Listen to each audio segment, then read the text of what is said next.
जी अस्सलाम वालेकुम वरहमतुल्लाहि वबरकातुहू। नाज़रीन असी इस वेले खड़े हाँ तौंसा शरीफ के नाल दूसरा शहर जिहड़ा मगरोठा गरबी उनके अंदर इत्थे 2 दिन पहले सैलाबी रेला गुजरिया और बड़ा नुकसान होया।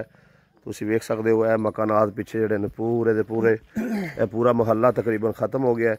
तो यह मुहल्लेदार इत्थे खड़े ने, इन्हां तो पुछते हैं जनाब ये किदों आया सैलाबी रेला?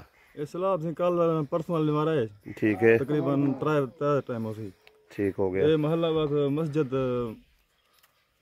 हजानी वाली दा है। मस्जिद हजानी वाली ठीक हो। इस महल्ले च किन्ने को मकान जड़े ने तबाह हो गए? तकरीबन 100-150 हो सी। 100-150 जी? हाँ, सिर्फ यही महल्ले दा। इस महल्ले दा? जी जी। कोई जानी नुकसान? जानी नुकसान का नहीं किया। कोई जानवर वगैरह? जानवर मोहन जानवर मोहन ठीक हो गया। तो सामान वगैरह कोई? सामान तो लुट गया सारे दा। ठीक हो। तकरीबन सामान जेवर पैसा हर से लुट गया।